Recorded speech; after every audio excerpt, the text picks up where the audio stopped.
What's up, YouTube? It's Reggie, and today we're doing the first Bible study with Reggie.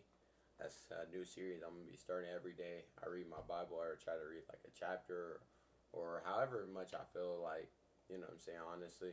But what I'm gonna start doing is reading at least a chapter on camera. Um, I said for me, I definitely might pronounce some words wrong, um, but we just gonna keep rolling. It's gonna be live. You're gonna see everything, like I said, and I'm about to just read. So today I'm on Numbers, chapter 1, and we're gonna finish that chapter. We're gonna read. I'm gonna read the study notes out loud for y'all too, so y'all can get a better understanding.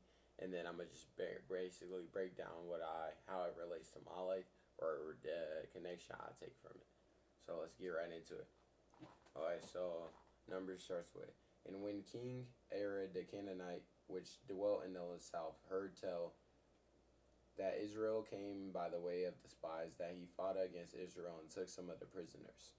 And Israel vowed a vow unto the Lord and said, if thou wilt indeed deliver this people into my hand, then I will utterly destroy their cities. And the Lord hearkened to the voice of Israel and delivered up the Canaanites. And they utterly destroyed them in their cities. And he called the name of the place Hermah. And they journeyed from Mount or or by the way of the Red Sea to compass the land of Edom. And the soul of the people was much discouraged because of the way. And the people spake on against God and against Moses.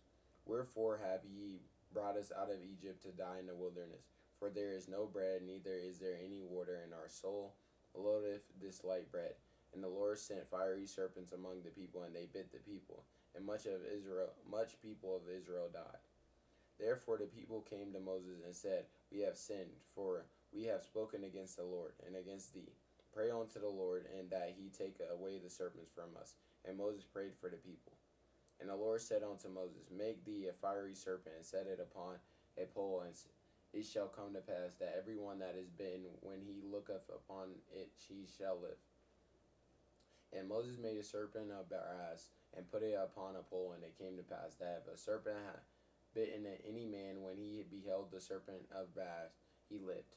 And the children of Israel set forward and pitched in Aboth. And they journeyed from Aboth and pitched at Ejerim in the wilderness, which is before Moab, towards the sun rising. From thence they removed and pitched into the valley of Zered. From thence they removed and pitched on the other side of Arnon, which is in the wilderness that cometh out of the coast of the Amorites. For Arnon is the border of Moab, and between Moab and the Amorites. Wherefore it is said in the book of the wars of the Lord, what he did in the Red Sea and in the brooks of Arnon, and at the stream of the brooks that goeth down to the dwelling of Ar, and upon the land of Moab. From thence they went to Beer, that is the well whereof the Lord spoke unto Moses. Gather the people together, and I will give them water. Then Israel sang this song: Spring up, O well, sing ye unto it. The princes digged the well, the nobles of the people digged it by the direction of the lawgiver with their stakes. And from the wilderness they went to Madana, and from Madana to Nahali, and from Nahali to Bohafma, and from Bohafma in the valley that is in the country of Moab, to the top of the Pisgah, which looketh towards Jeshimon. I'm telling you, some of these words be cooking me, but I'm going to keep going.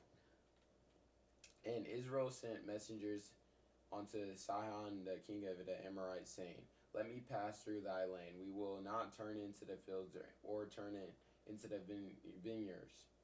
We will not drink of the waters of the well, but we will go along by the king's highway until we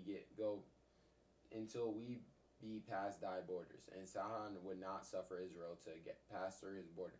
But Sihon gathered all the people together and went out against Israel into the wilderness. And he came to Jahaz and fought against Israel. And Israel smote him with the edge of the sword and possessed his land from Arnon unto Jabbok, even unto the children of Ammon, for the border children of Ammon was strong. And Israel took all these cities, and Israel dwelt in the cities of Amorites and Hesheba, and in all the villages thereof. For Hesheba was the city of Sihon, the king of the Amorites, who had fought against the former king of Moab. And that ends the page. So now I'm going to read what the study Bible part says, so y'all can kind of understand it a little bit better. It says, after the death of Aaron, the Israelites set out of the Mount of Hor to go around Edom along the way of the spies. The Ethereum was another trade route leading from Kadisha to along with the fortress of Bir Hafer Abda and Aror were built during the Israelite monarchy. Hamah was the scene of the Israelites' defeat 40 years earlier. The trade route referred to as the Way of the Red Sea extended from Eloth on the eastern figure of the Red Sea in the Gulf of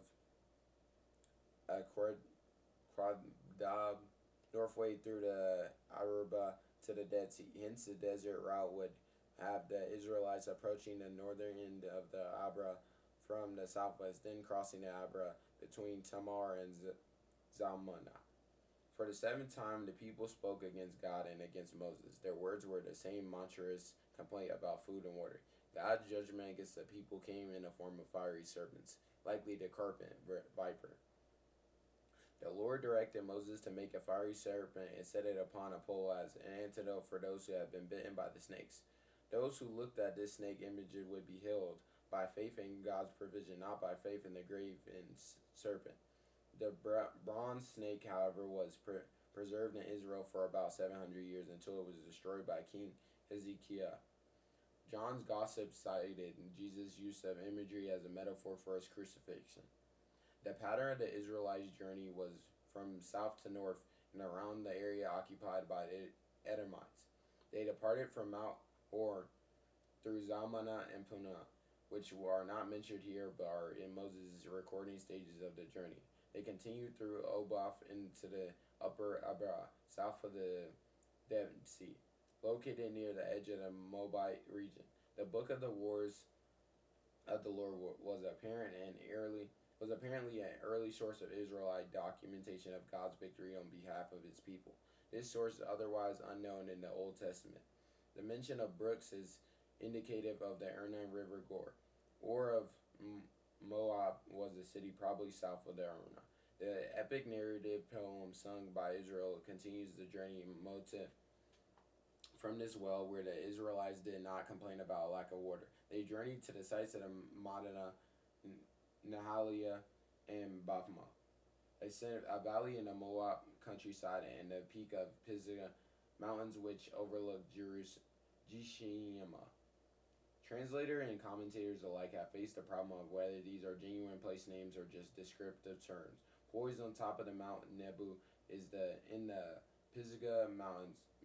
Moses would be granted a glimpse of the promised land. On a clear winter day from the traditional Mount Nebu, one can see where the Jordan River flows into the Dead Sea, the northern end of the wilderness, and the oasis. Moses dispatched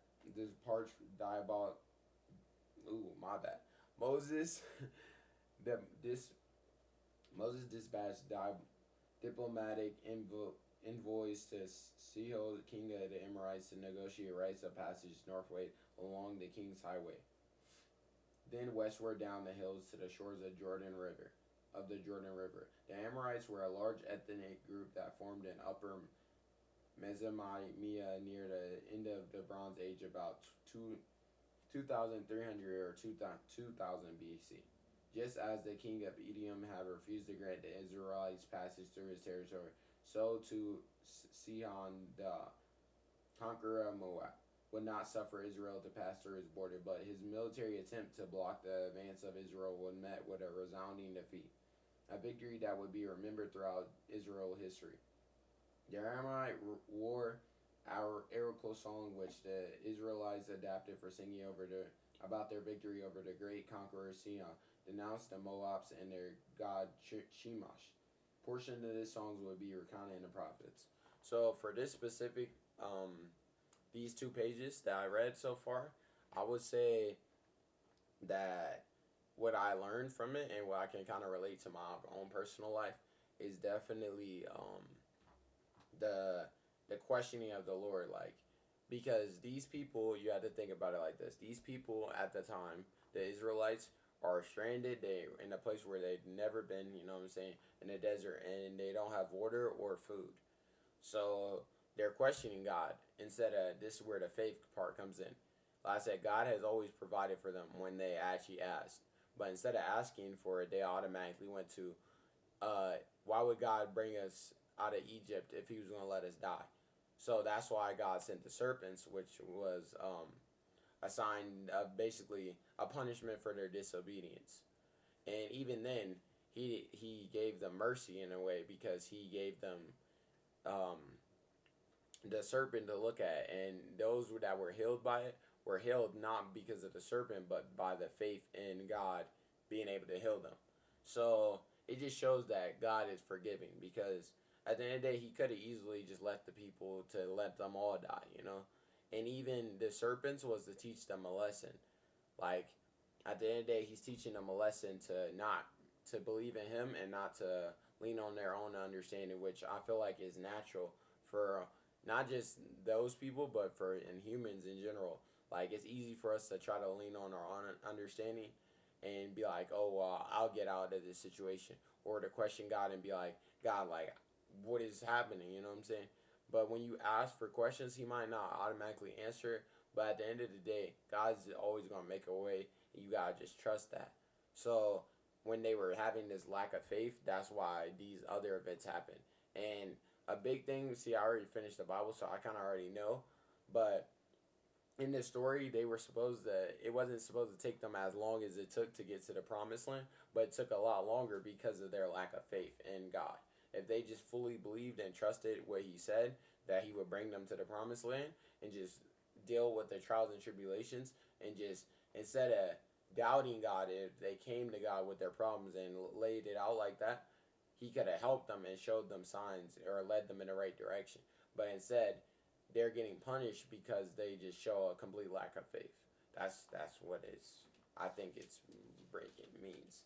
So that's my interpretation of that. Okay, let's finish the chapter. Here it starts. Taking all of his land out of his hand, even unto Arna. Wherefore they speak in Proverbs, say, come into her Sheba. Let the city of Shihon be built and prepared. For there is a fire gone out of her Sheba, a flame from the city of Sihon. It have consumed heir of Moab, and the lords of the high places of Arnon.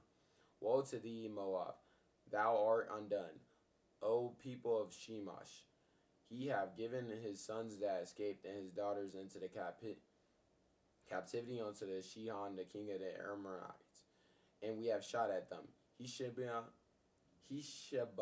is perished even unto Dibon, and we have laid them waste even unto Napha, which is reacting unto Medeba. Thus Israel dwelt in the land of Amorites, and Moses sent to spy out Jazer, and took the villages thereof, and drove out the Amorites that were there. And they turned and went up by the way of Bashan, and the Og, the king of Bashan, went out against them, he and all his people, to the battle of Edrei. And the Lord said unto Moses, fear him not, for I have delivered him into thy hand, and all his people in his land, and thou shalt do to him as thou didst unto Shihon, the king of the Amorites, which dwelt at Hesheba. So they smote him and his sons and all his people until they were none left him alive, and they possessed his land. And then the study Bible says, oracles against Moab in the 8th of the century, in the 8th to the 6th century BC. Shemash was the patron deity of the Moabs. The worship of Shemash of Moab was brought into Jerusalem in the 10th century BC by King Solomon, who built a temple to Shemash on the hill opposite that upon which the temple of the Lord was built early in his reign.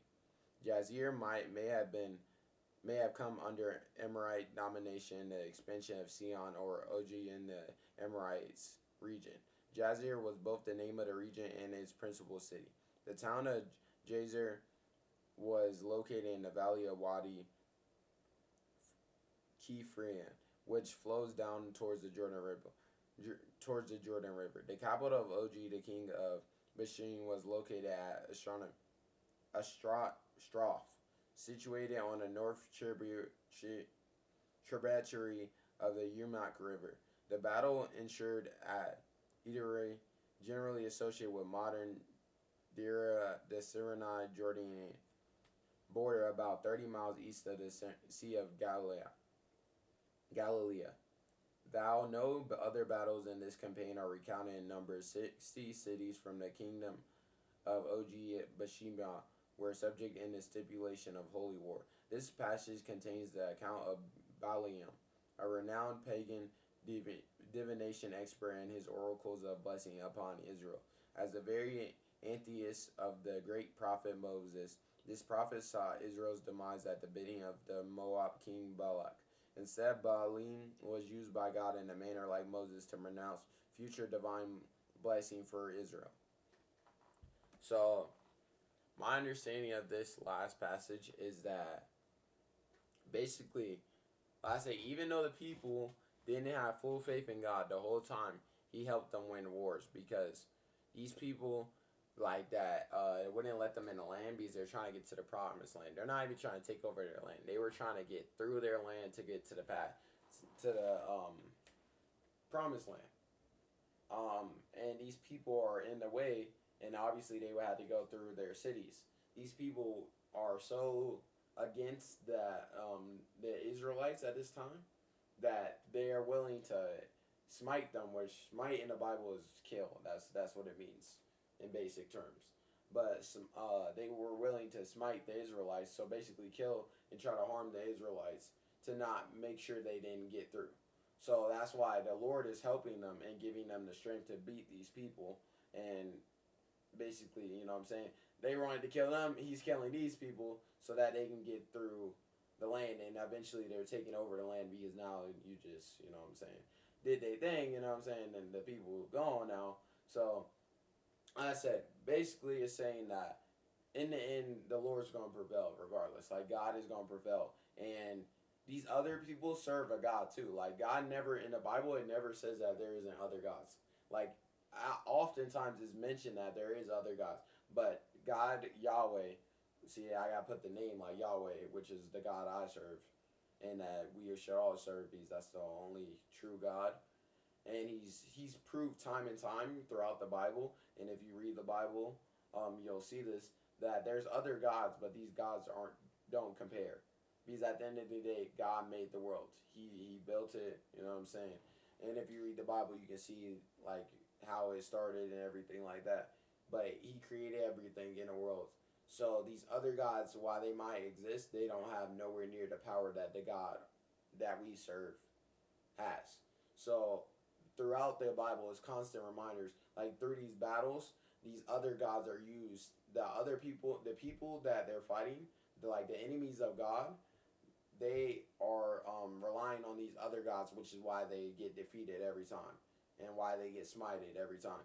Because when you fight against God, you're gonna lose. Like, there's no winning. But when you're with God and when you have full faith in Him, you can't lose. That's why the Bible, the scriptures, Philippians 4:13 says, I can do all things through Christ who strengthens me. So with God, you can do anything. But some people take that as, oh, well, anything I do, I'm going to be successful. Like, you know what I'm saying? It's like certain things, if it's not for God, or God doesn't approve of, he's not going to let you do. Like, obviously, if you're trying to chase, like, women, or trying to rob banks or do harm, he's not going to be like, hey, let me co-sign that. Like, he's not doing that, you know?